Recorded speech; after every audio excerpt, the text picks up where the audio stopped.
Greg, it's good to see you in person after speaking on the phone. And um, you have kind of a unique history with Russia because your father's business there, and I know you want me to ask you questions about it so we can Well, kind I of can get. start off with some stuff, yeah, Yeah, why don't you? Yeah, because we grew up.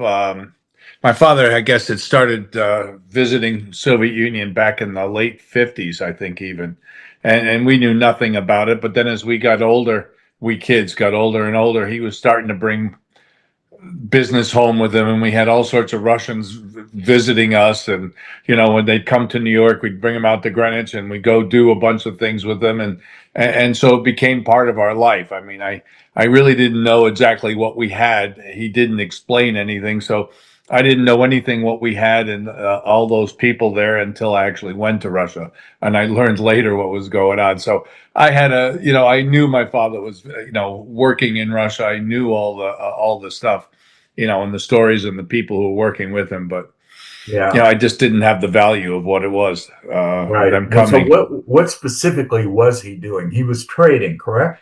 Well, it started with chrome ore, Uh-huh. and the original quest of his was to buy chrome ore from Russia and sell it in the U.S. He was just wanted to import it here, Yeah. and as it being a strategic metal, he thought he would have problems, and people told him he's never going to be allowed. The Soviets will never sell it, and the Americans saying the Soviets will never sell it. The Soviets will say the Americans will never let you import it. It's embargoed, and somehow he got it to work. Yeah. It took him more than a few years, and all the time. I don't know if anybody's ever filled you in. He sort of told me stories of he would sit there. Go to Russia. The first question they'd ask him is, "When are you leaving?" and he'd tell them a date, and then they'd make him sit there until the last day or two before they start conducting business. And he met a lot of people as it went on. He would meet a Yeah. lot of Well, what he was met a his lot of first people. entree? Do you know do you know, like, how did he get that first contact? I don't know exactly. I heard stories. There was a Swedish guy. Uh, there was a Swedish guy that might have taken him there. He had some intro into it, but this is back at the height of the cold, not even the height of the Cold War. I mean, this is even as Stalin's coming to an end. Yeah. So this is all there. I don't know. I think there was a Swedish guy, and I just don't know the guy's name. I can't remember the guy's name, and Yeah. he took him there for the very first visit. He because he would tell me stories that they would clear out their room at the National Hotel waiting for the phone call, and they would do nothing but they played football, soccer, with Yeah. in the room, just banging the ball, back and forth, and the thing. What else do you do? Well, I mean, you're sitting there, or you start drinking heavily, and Right. that's Right. what happens, one or the other. Usually, Right. you do both, Right. but Now, did he have a company at that time? yeah, yeah, it was called. At that time, I think it was called Greg Gary International. It was after me and my brother. Oh, okay. Okay. And so then later, when he actively got going with this Chrome business, what was the name of the company? That was it. Greg Gary was the big chrome one importer into the United States for many years. Satra, I don't think came around until the early '70s, um, and that's when it was. I think Satra came in the early '70s. Giffen, when the Giffen crowd came, and as you talked to John Hughes, etc. Right. That's when I think the thing, and then at the I am pretty sure that's the time. I don't Right. know. I So don't know for he sure. had been trading in Chrome for quite some time then.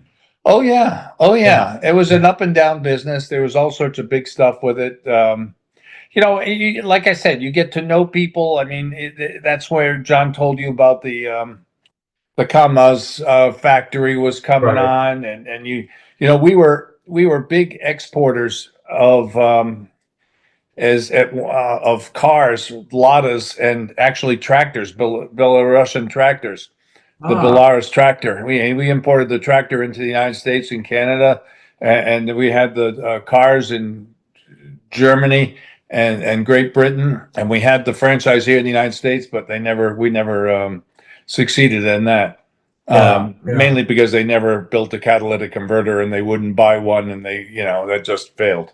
Right. But So this car exporting and tractor and machines was like a second line of business after the Chrome. you know, um, I don't think you're dealing back in the '60s, and I don't think they had access to a lot of different foreigners to actually take their products and sell them. So if Right. there was a guy that people got along with, and he met some people who grew up in the Ministry of Foreign Trade at that time, and I think there was only one Venezuela at the time, and that was Soyuz Prom-Export. And so that's what he did with the Chrome. And the guy said, "Look, I got this on my desk. I got to sell cars. Can you help me out selling cars?" So he helped, sell cars. And then he started selling the tractors. And it was, I think that's the way it went. I mean, Right. when you talk about now, well, at the time, I mean, when I got there in the '80s, hundreds of Venezuela Bienninis, and at that time there was one. Yeah. Okay. Okay. And I'm sure it was the same then as it was later that they like to do business with people they know. Um, Yes, so and one-stop shopping. Why do they don't want to work any harder than anybody else does, right? At right, the time. right, right. So what were these?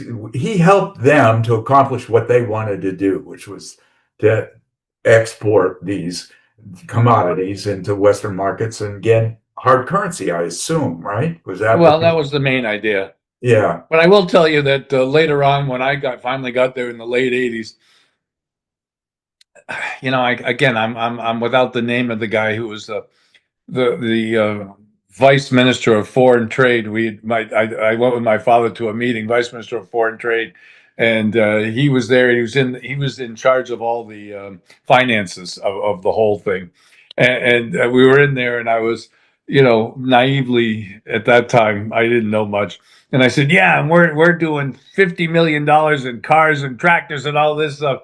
And the guy looked at me, and he's just to teach me a lesson. He goes, "That's not even this much in our budget." He goes, "That's not even, you can't even see how, and I thought that was a huge amount of money. And we had just broken a barrier in the cars, and it was very funny. It was yeah, very funny. yeah, yeah, yeah, yeah. Well, so when did you start working with your father in the business? Well, I sort of stayed domestic for a long time. Russia was his private area. Yeah. And I started working in he had gone and built a ferrochrome plant here in the United States.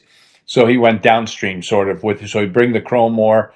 He started making ferrochrome, which goes into the stainless steel market. So I was selling that. And then when the chrome dried up, I mean, that was the biggest problem. We had no source of chrome. So there was Uh-huh. nothing we could do. When did that happen? I guess they stopped exporting chrome in that would be about I guess the early '80s, somewhere around Early there. 80s. Yeah. And why?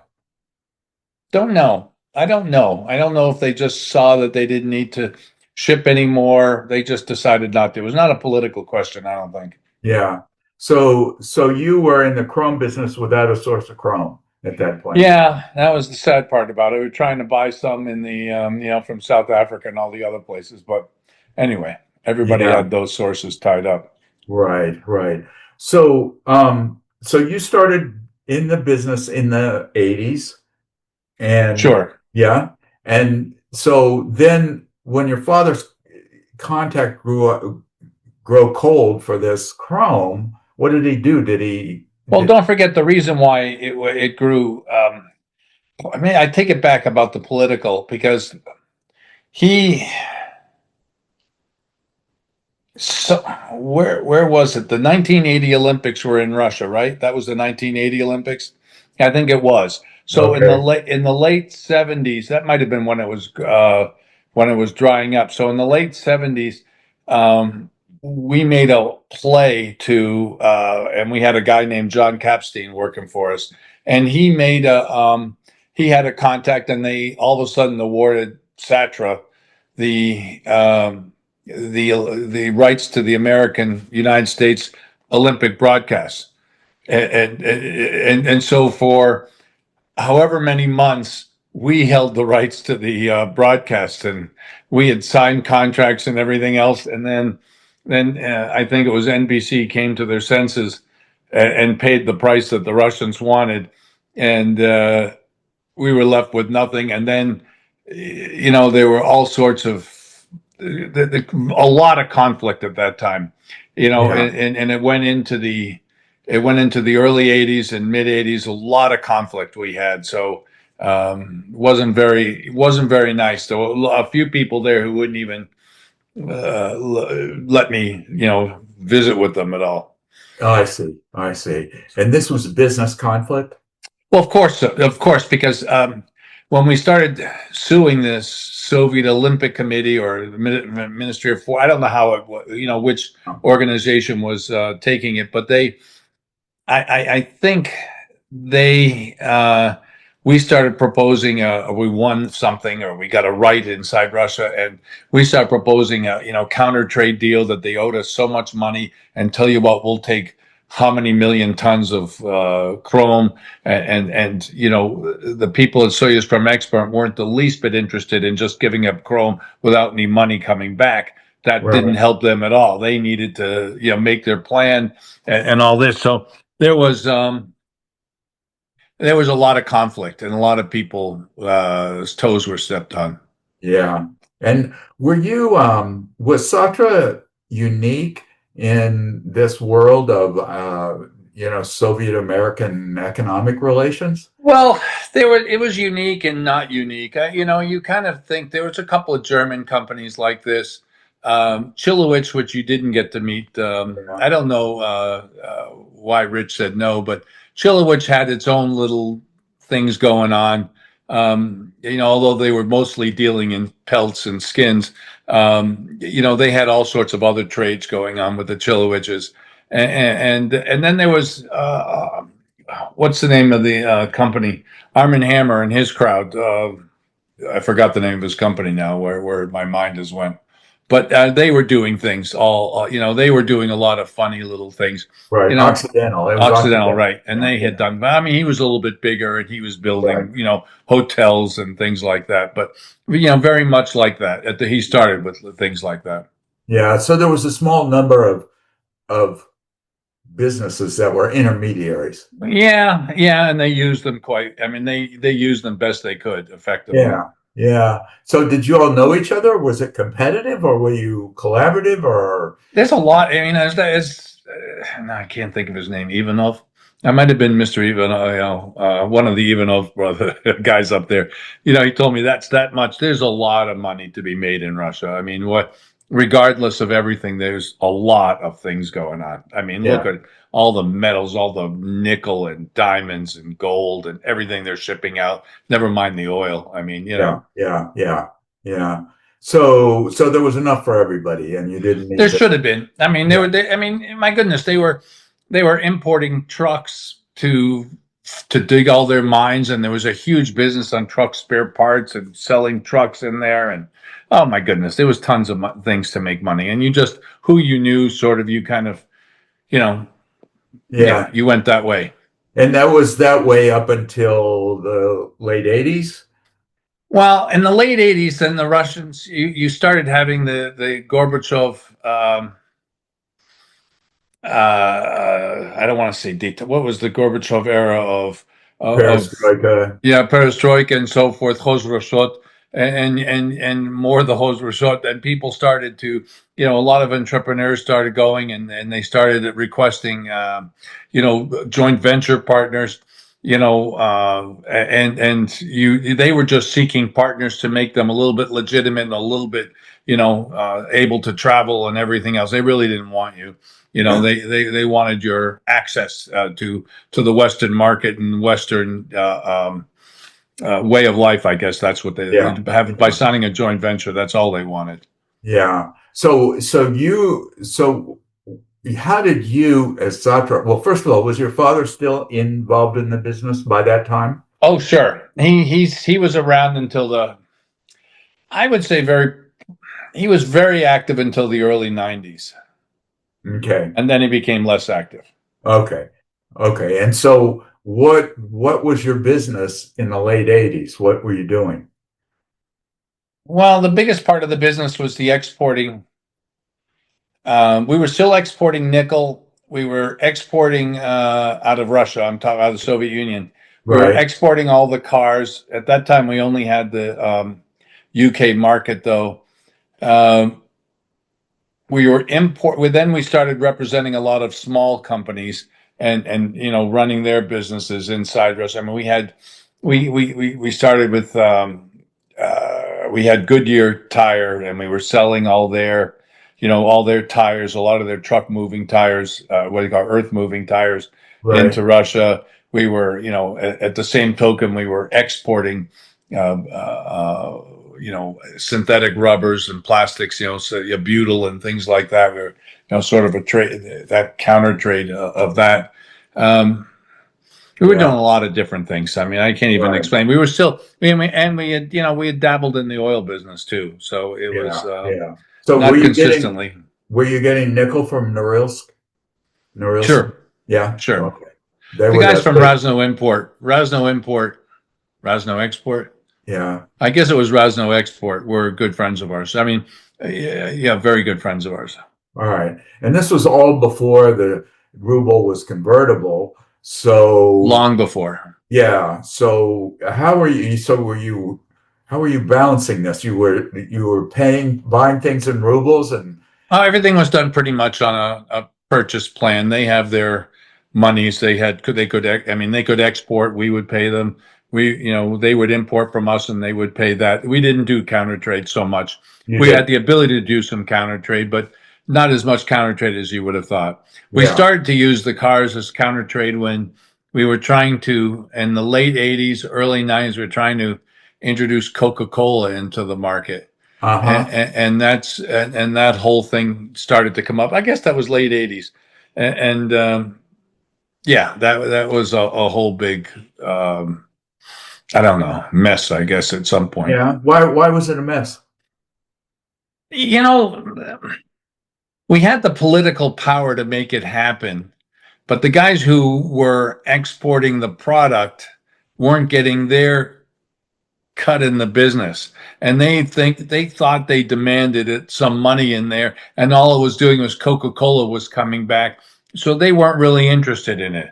But we Yeah. had the political power, so it was happening. But every step along the way, it was just, you had to, it was a lot of bashing heads and stuff like that to get it Uh-huh. done. Uh-huh. Uh-huh. Uh-huh. Just to get Coke into the market. Yeah, I mean, we had introduced Coke into a few bottling factories, and anyway, we tried, and then Coke really did it on a lot of it on, On their own. afterwards they just took off themselves. Yeah. So at that period of time, a lot of companies were looking to you for your market expertise and your contacts as a way. It was, yeah, I mean, yeah, and this is the late 80s, sure. A lot of Yeah. that's, yeah. Okay. Okay. So then perestroika comes and then so what did you think when the Soviet Union fell apart? What was going through your mind then? Well, for me, I saw all the crap happening and, things going on. I mean, our car business was falling to hell. And I said, if you want to do the cars, here's what's going on. I mean, what they're doing is you buy all the cars you can, float it around at that time, Leningrad Harbor, come back in and sell them internally into the country. And I said, that's going on all over the place. And they go, that's illegal. I said, I didn't tell you anything other than that's what's going on. I tried Berezov, but what was the guy's name who got killed in England when Putin finally came in? Oh, Berezovsky. Berezovsky. Berezovsky. That was how he made his first millions and millions. Ah, I see. Berezovsky was just floating them around and coming in, and that was it.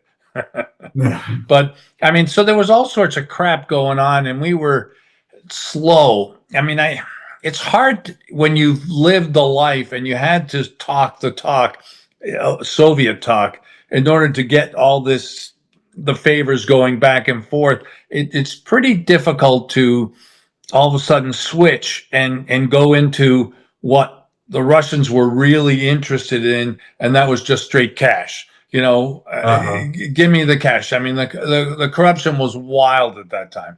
I remember taking my father, and I think it was this guy Ivanov, the minister of the one of the guys in the foreign trade, and obviously he had contacts within the the whatever bureaus there were there.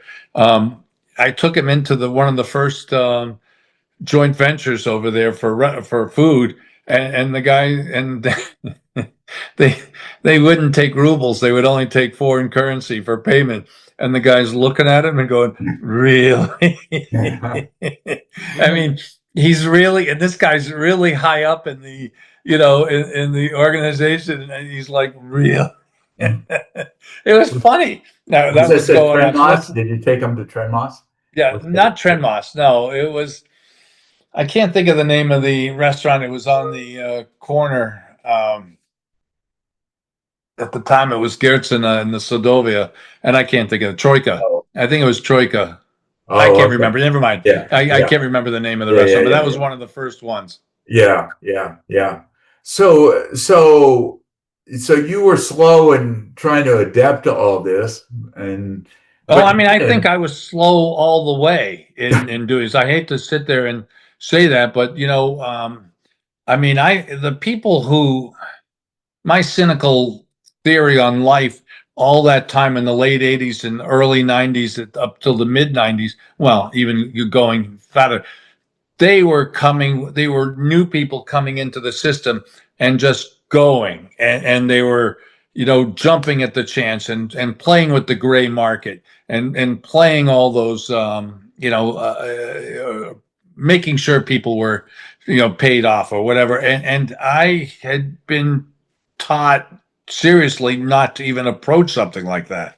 So Yeah, I was scared shitless when sorry, can I say all my words? yeah, yeah, yeah. When people would start approaching me and I had no idea who were the pretenders and who were the real. I mean, those last 2 years of Russia, and then the early '90s, there was Yeah, a million pretenders out there, yeah, and yeah, just as many people probably lost their shirts buying all their crap as the people who really made money yeah, and did all that. Yeah. yeah, yeah. Do you remember there was, I can remember there was something called red mercury.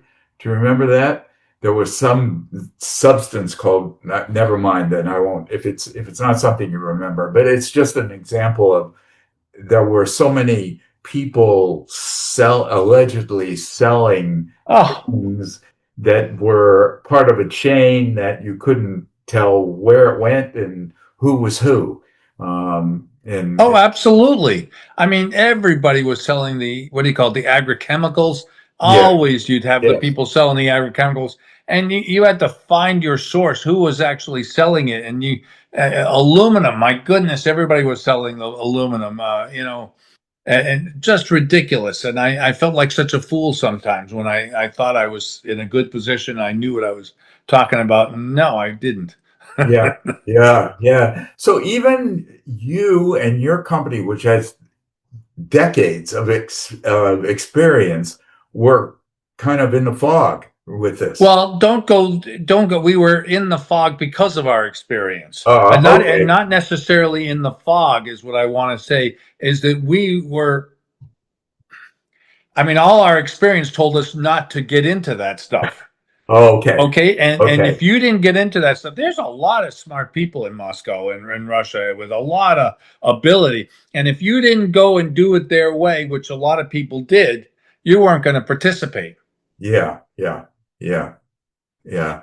Yeah. And so we lost. I mean, we lost a lot. Yeah. Yeah. Well, you lost a lot in terms of your position in the market, or you lost a lot in terms of money? potentially a position in the market. We Yeah, all of a sudden were a big fish in a very small sea to being a very small fish in a much larger sea, and we were just losing all the opportunities because everything told us, "Don't touch that, don't touch that, don't touch right, that." right. Everything was right there. Don't touch it. Yeah, yeah. Well, so how did you end up adapting to that? Did you? Well, we're still in my father's era, Yeah. and I had to split with him because of that. I mean, Okay. he's still talking Soviet doctrines to me, Yeah, and I'm saying, Dad, that's really not the way it's going right now. We can't do this. Then so I finally said, okay, I have to split, yeah. and that wasn't a very pleasant experience. No, no, it can't have been. It can't have been. Well, Yeah, because he's saying you doubt me all my years, all my stuff like that, and I said, your guys aren't calling the shots anymore, and it's sad as can be. They're not calling the shots, and you're in a tough position. You yeah, know. yeah. So what did you do from there? Well, then I started my own business, and I started. So in the early '90s, I started my own business. I kept it in his shadow because I was still paying money up into him, and I started importing medical products, medical equipment, distributing it, and then I started. I was purchasing out rubbers, synthetic rubbers, and SK3, butyl, and stuff like that, and selling it in the European and U.S. markets. And I forgot the third thing we were doing, but that fell by the wayside in any case.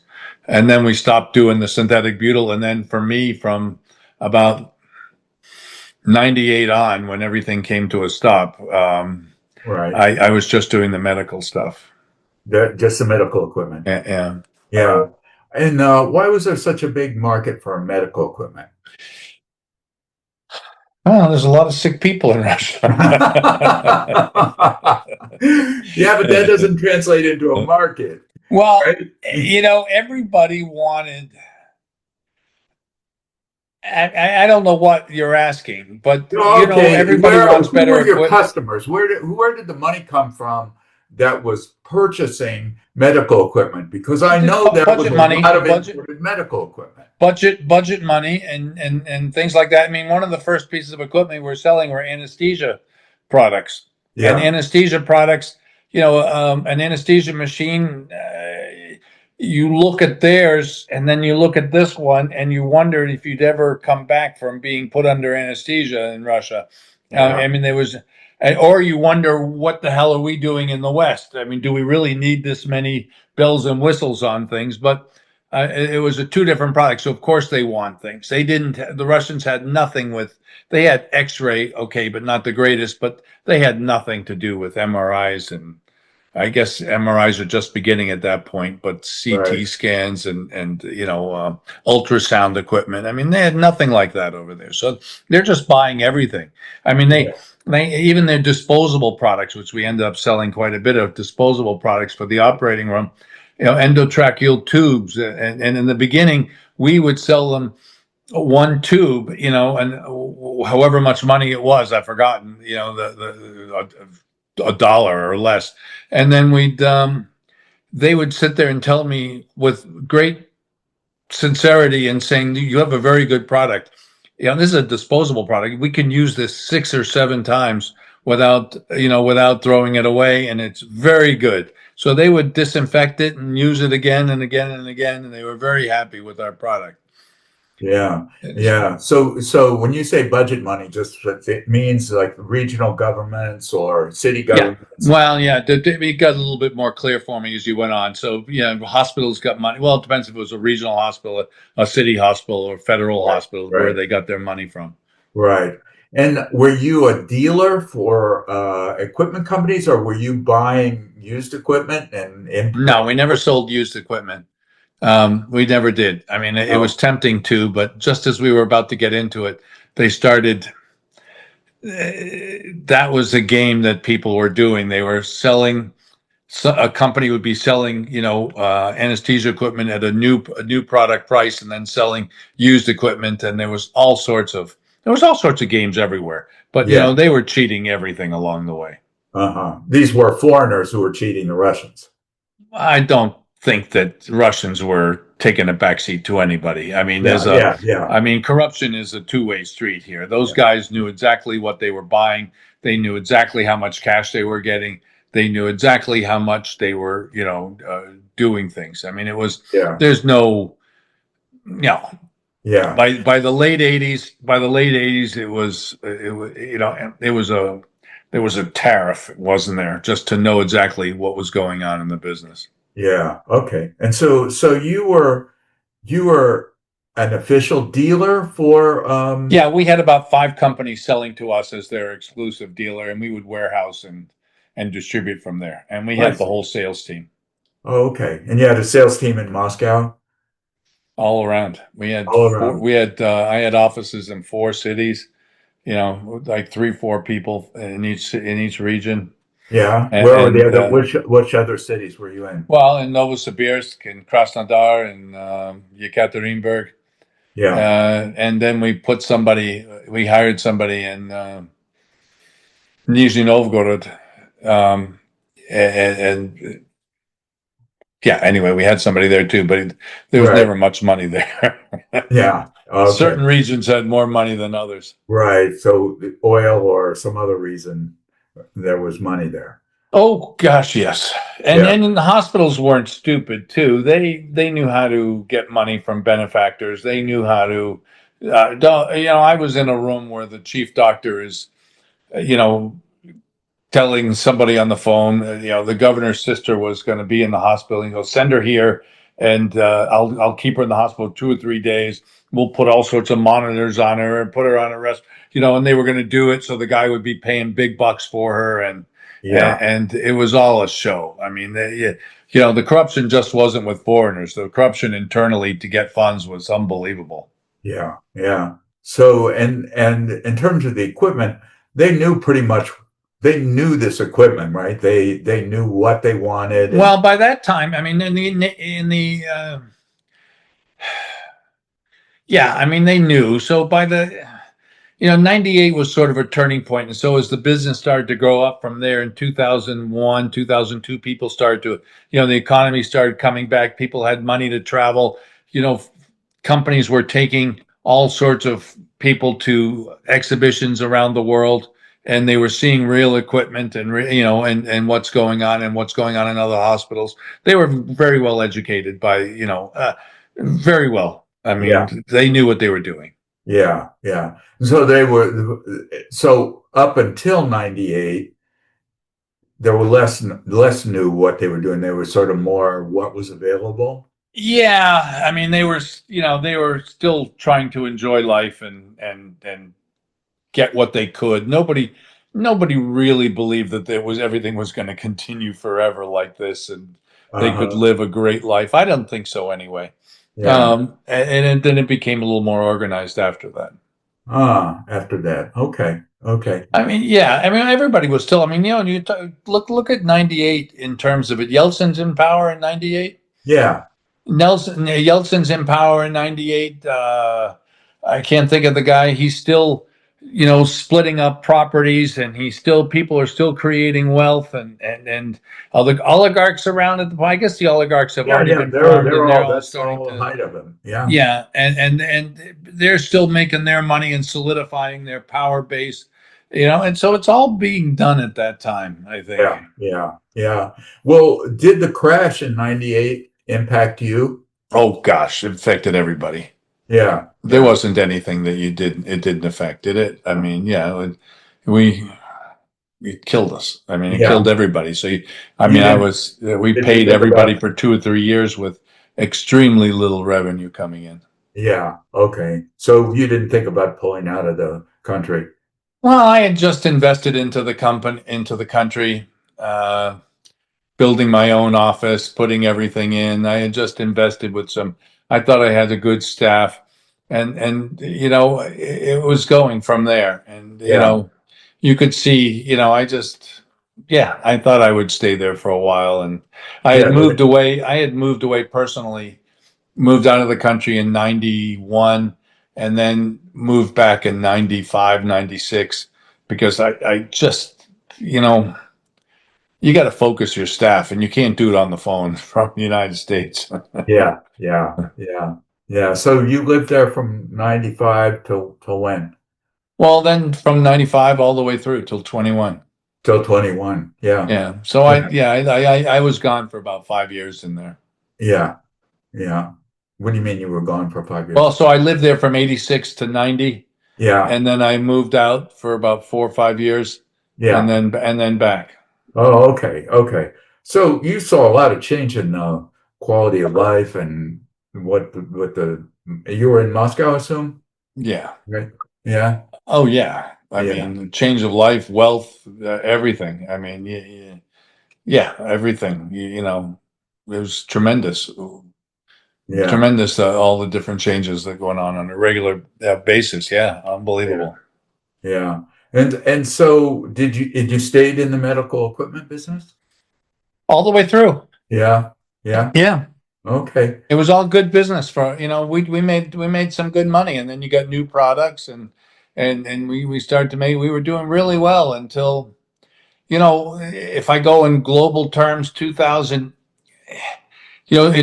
growth, we were just getting set up until 2008, and then Right. all of a sudden, during that global, what do you call it, the banking thing, Right. it affected Russia, so we lost a little bit there, and money tightened up, and we had to do something else, and then we grew all the way again until 2014, when Ukraine decided they were going to join Europe or Right. NATO or whatever they decided they were going to do that they haven't done yet, and that created a whole problem, and that was the first time, by the way, from 2008, I guess, to 2014.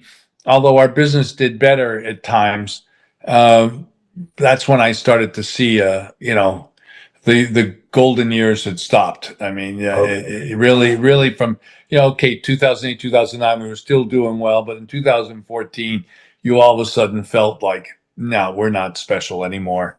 I don't know what we're Uh, doing here. okay. Okay. And who were your competitors that made you feel that way? Were they Russian Oh, companies? no, it wasn't competitors, Russians themselves, and I'm not judging it by the business.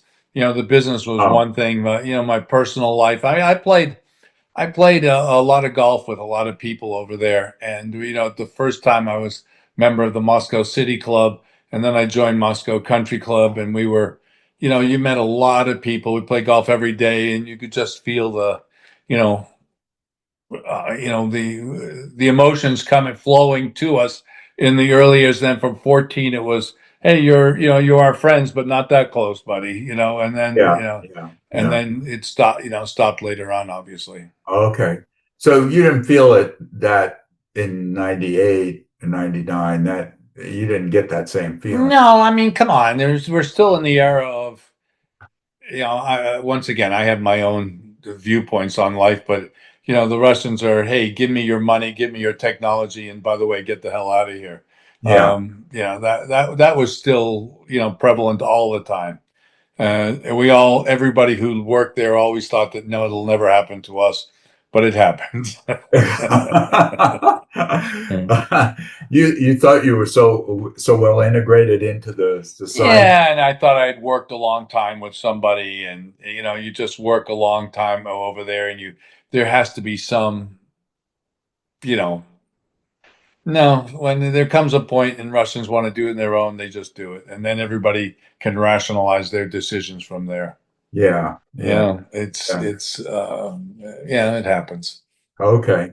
Okay. So did you close your business? No, it's still operating. Yeah. Oh, okay. Okay. It's still operating. I'm not doing anything with it. I supposedly receive dividends, of which it's tough to get rid of. And I still have it. So I don't know. Yeah, I'll see. I have a contract negotiation coming up in June, what we're going to do for the next 5 years, and we'll Okay. see. Yeah. Okay. And still medical equipment? Yeah. Yeah. And so, Mostly disposables now. It's probably 90% disposable products. okay. Okay. Everything in the urological field sphere, I'm going to say, Yeah. and anesthesia, and then yeah.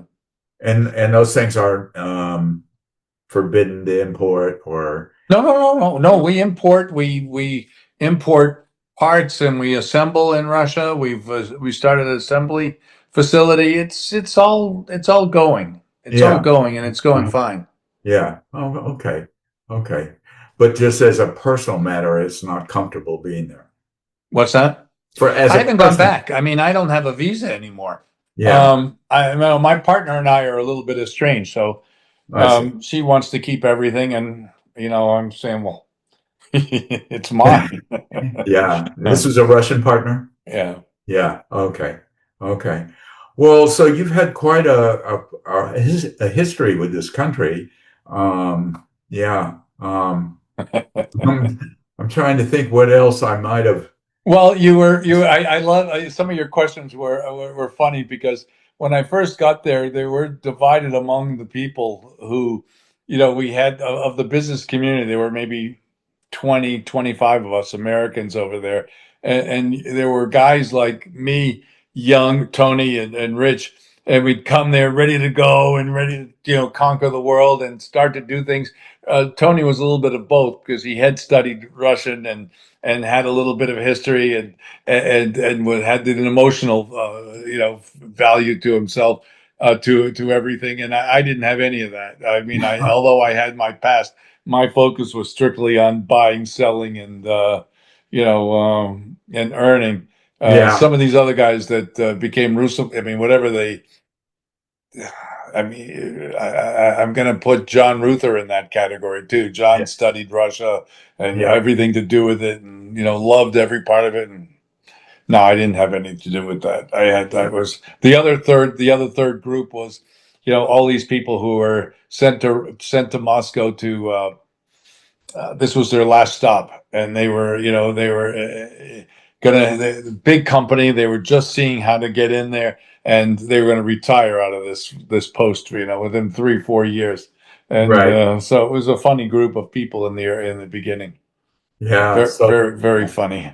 yeah. No, there was a lot of things cooking over there. I didn't, when I hear the stories about when I read the book or saw the movie. I guess read the book, Red Notice. I listened to it and I look at it and I'm going, don't fall for that shit. I mean, although I understand Magnetsky was killed, and I understand how, but that happened everywhere. We knew Yeah. everybody that was, the companies were being taken over, and you kind of figured a way to go around it. You knew that when you were going to fight it, you were fighting City Hall, and it was going to become dirty, and Yeah. it wasn't going to be nice, and you were taking some big wigs down, but they were all, I mean, companies being folded and taking the tax savings back. That was huge monies were being made at the time about that. Yeah. I Yeah. mean, think of all the people that were killed, all the women. I shouldn't say women. All the old ladies that the babushkas that were in their apartments, they didn't have enough money, so people would come over, sign a deal. You can live here, and here's all this money. You can live here until you die. And lo and behold, within a month or two, they would die. That was happening everywhere, and Yeah. you knew all this crap that was going. So I don't, and a good story. I mean, the Red Notice, but he was buying stuff on the Russian in the Russian market, selling it on the international market. You're already making 4 or 5 times, 6 times the value of it. No, not Right. really. I mean, I know he plays like he was an angel, but I feel for him. The way they took after him and they did it, but the same. What was the guy's name that the oil company? I'm trying to think of his name. Oh, He Hordakovsky. Hordikovsky. Yeah, he decided to fight Putin, and Putin said, "What? You're going to fight me? Okay, you're dead. Yeah. You're dead. You're in jail." I mean, isn't Right. that clear? Yeah. Yeah. Yeah. Yeah. So, so, Yeah. so, I mean, all this stuff was going on. I mean, you knew it, which was make someone like me and a guy who'd been brought up. I knew the power. I was just scared stiff. I mean, Yeah. I was already, I thought, on the map. I thought I was on the map, a known person there. So I was just, definitely afraid to play those games. Yeah. Yeah. Yeah. Yeah. Yeah. No, I can understand that. I can understand that.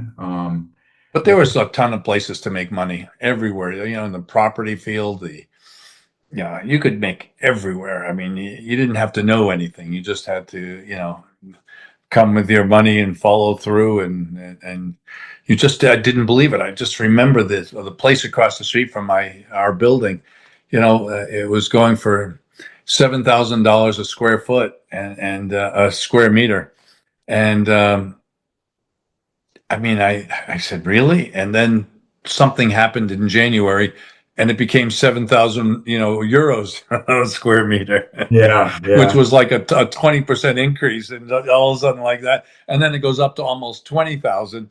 And I was thinking 7,000 was stupid. I should, and yeah, like life is yeah, tough, but yeah. Well, yeah. Then, and hindsight is always 2020, right? So, well, the yeah, stock market, I guess you should have known. I guess, you look back and you look at what, you interviewed Charlie.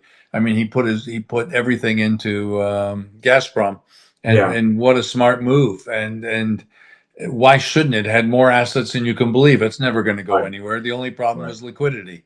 Yeah, And that's where he had a partner. So good. yeah, yeah, yeah, yeah. No, it's true. It's true. But yeah, it was but it was a time probably not to be repeated, right? I Say mean, it again. not a time that's going to be repeated again. No, we'll never have that time. Yeah, I yeah, mean, the Tony might have told you we had our group of friends. We had a group of like four or five. We were pretty close in age, and we got together and we did we kind of lived growing. We had all our questions. Did that really happen to me? Did that really happen to me? What happened here? What we didn't understand, but so we relied on each other too. I mean, we're the only people we could be friends with. So yeah. Uh-huh. I mean, Uh-huh. it was you grew up really liking it. Became less so in the early mid '90s. Everybody was just crazy, scattered around and working as fast as they could, as hard as they could, and succeeding to a Uh-huh. large degree. Uh-huh. Uh-huh. Uh-huh. Uh-huh. Yeah. Uh-huh. When were you there, by the way? Were you there? I didn't live there. I came back and forth. Oh, I see. I was part of a telecom joint venture. Well, actually, we started by trading rare earth oxides in the late Soviet period, and then I was with a telecom joint venture, Uh-huh. and then later a whole bunch of different things. But Oh. yeah, it would be another half an hour for me to tell you all the different projects. But I did not live there, but I spent a lot of time in the provinces in Yaroslavl and then later in the Far East and Novosibirsk and Tomsk. And so it was yeah, it was a different time, different time. Oh my gosh, I just, and I came back here and I don't know. I sort of was winding things down. Once again, we had a company that we were working with. I'd put a lot of time into it, and they decided they could do it better themselves, and they decided to go direct. And so I Uh-huh. had like 2 years coming down just before COVID, where I'm, taking them to court. What are you guys thinking about? What are you guys thinking about? And then Yeah, they lost all their business, because of COVID and then with the blow up of all that, a lot of people lost a lot of money, I think. yeah, yeah, Yeah, yeah, and what was that? Where was I going with that? But it always happened. You take a company, you build them up to a certain state, and they go, "Thank you very much. We're going ourselves." And it was always the Russians luring them. You don't need him. You don't need them. right, Come right, with us. We exactly. can do it ourselves. Same thing over and over again. And you had to prove your worth every time, and nobody believed it. But Yeah, I definitely I'm one of the few among our big group of guys over there. I don't know. I guess Charlie told you about it, and we meet over at Palm Beach every December, and or what's his name told you, yeah. um, we I'm one of three that came back with my original American wife. Ah, okay. Okay. We kind of Right. laughed, Mark and me, and there was another guy, and we all, went there. Everybody went there with their wife, or maybe they went there single, but they went back and told their wives, and no longer everybody's remarried to a Russian woman, Yeah, and yeah, yeah, yeah, yeah. It changed everyone, right? It changed everyone. Yeah, well, you worked hard. I yeah. worked really hard, and then you played hard, Uh-huh. and Yeah, that all came with it. yeah, You played hard. But it was fun. I mean, we all took it. I mean, one of your questions was, I'm sorry to go on, but one of your yeah, questions was about what effect did you have on it? And yeah. there are times when I sat there and thought, what did effect I have? I kind of thought I was building something up. I put my heart and energy into it. Was I just doing it for me? Did I feel like I was trying to introduce all the Russians into a right form of doing business? Setting up Right, this or that. And then cynical me says, not a chance did they ever. They just wanted your money and your time, and get the hell out over it right, all. right, But I certainly had a blast. I still talk to a bunch of guys that have left the country, Russians who have left the country. I still miss the guys over there. My golfing buddies were fun, but yeah, yeah, yeah. it Yeah, changed. yeah. Is the country club still function? Well, I don't know how much you knew about this organization called Glav UPDK. Yeah, I know what they are. Yeah. Yeah, well, I don't know what they are, but I had to deal Well, with them my well, whole it's like life. a subdivision of the foreign ministry that, Well, they let's were say. right, and they held all the assets of Yeah, the foreign right. ministry inside the country, and they just have trouble running anything. But that's totally government, and Yeah. they own the golf club, and Okay. and Okay. and the golf club burned down in March of 20 or something, 21. And I think they still haven't built it back yet. They Uh-huh. haven't built it back yet. And Okay. the money's gone away. The money will never come. They can't build their clubhouse. They're, living out of a tent over there. And okay. Okay. Okay. Well, It was a way of life, and yet this is the old society, and it was a uh-huh. great place to visit. Anyway, what are you going to Yeah. do? Yeah. Yeah. Yeah. Okay. Well, anything that you think of that, was prompted by my questions that you wanted to talk about that we haven't covered? I can't think of anything. I mean, like I said, you know, we did things. We went and we came back. Yeah. I mean, I sat there. I sat there, and everybody says, "Well, what's going on, Greg? What's going on in Russia?" And I haven't been able to predict that correctly yet. I Yeah. Yeah. never ever thought that, I knew, Putin wanted the corridor to the Crimea, but I Right. had no idea that he would go to this lengths. I had no clue that, I, one thing, Dan, I got to tell you, I, like I said, I never studied Russia really. I was Yeah. told to read a few books before I went there in '85. I read those few books before I went. So I understood there were two economies. I understood you had the military, you had and you had the consumer economies. They were separate and one did well. But when I got there in October, and all November 7th was my first parade. And I had met people, at the embassy already. And I came out, and, I'm in front of the embassy. I'm watching the tanks go by, and I'm looking at this, and I'm wondering, what the hell has our government been telling us for all these years? What Uh, the hell did they tell us? Did they really think? Yeah, and what do we believe in, that this was the enemy? I never thought, and I'm not in love. I was never in love, with Russia that way. And I just, what are they telling us? These guys aren't going to start a war. They're not going to start a fight. How have we created this enemy? I mean, yeah. our own government. And I was so upset with that. And then you get to this invasion of the Ukraine, and you can't even believe it, that the corruption that, I mean, destroyed what, even if you believed half of what our own government was telling us in '85, it had been totally destroyed by the corruption within the Russian army and government. Right. Just a Right. killer for me to think about that. I mean, it's a Yeah. killer. So Yeah. people ask you to predict or tell you what's going on. Yeah, I can predict it, but it's been totally wrong ever since. I have Yeah, not a clue that I never right. believed. I still don't even know what he's after right now. Okay. All Okay. right, Dan, nice to talk to you. Nice to talk to you too. Thank you very much.